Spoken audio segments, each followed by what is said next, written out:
So here we have the Ford Kuga ST-Line all-wheel drive automatic on an 18 plate. I'm going to start off by showing you around the outside of the car, and then we'll hop in and run through some controls on the inside. But from the outside you can see that it's a 5-door car with those lovely black alloys to match the exterior colour of the car, and tinted windows as well. Let's start off inside the boot and then work our way around the rest of the car from there. So the tailgate on this car will open electronically. We can do that by pressing the button on the tailgate, or on the bottom of this key, give it 2 short pushes and that will open up. As we approach the back of the car, you'll see we have reversing sensors, plenty of boot space as well, along with that 60/40 split folding rear seat, should you need to fold those rear seats down for even more space. Okay, so we're just going to work our way back round to the front of the car and then we'll hop in and run through some controls on the inside. But from the outside, now that we've done a full circle, you can see it's in fantastic condition the whole way round. Just briefly before we climb in, I think it's well worth seeing the interior from this exterior point of view. You get electric seats for the driver, half leather as well, with the red stitching that matches the stitching on the steering wheel and gear lever gaiter. There's plenty to run through on this dashboard, so let's hop in and we'll do that right now. Okay, so now they're inside the car, we're going to start with the dials. On the left hand side we have the rev counter, and on the right hand side the speedometer. At the bottom in the middle we've got the fuel gauge and coolant temperature gauges. And then above that you can see the total miles of this car are 8,876. We then have a trip computer which at the moment is displaying a digital readout for the speedometer. You can change the information that's displayed there for various different bits of individual trip computer information, or you can have those 4 bits of information all on the screen at the same time. If we back out to the steering wheel, the buttons I was using to do that just a moment ago are these ones here, beneath which we got cruise control and speed limiter. Over on the right hand side we have stereo controls and voice activation for the phone. So hit that button, ask it to dial anyone in your contacts list, and it can do that for you without you having to take your phone from your bag or pocket. That is of course once you paired up your phone. That is done just over here. If you hit connect to phone and then pair phone, search for your vehicle on your device and select it once it is found.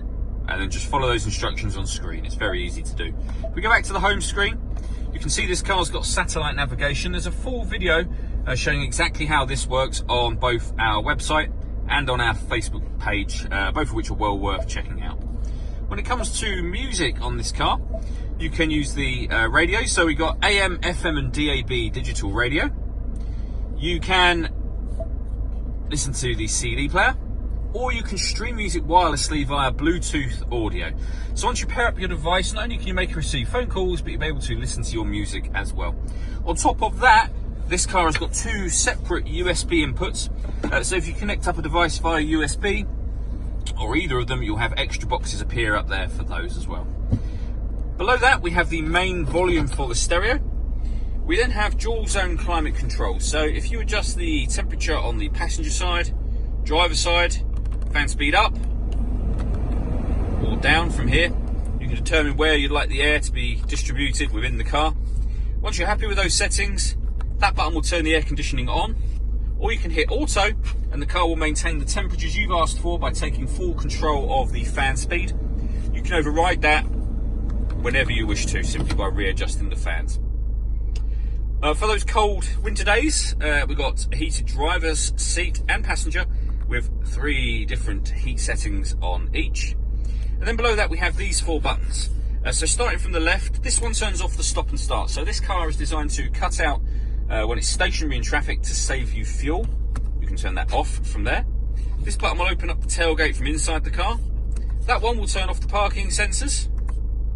And this one turns on the autonomous parking. So this car is able to parallel park itself or perpendicular park.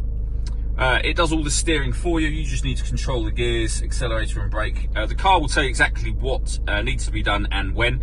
We've got a couple of videos on our Facebook page showing exactly how this works for both perpendicular park and parallel park. They're well worth checking out if you have the time.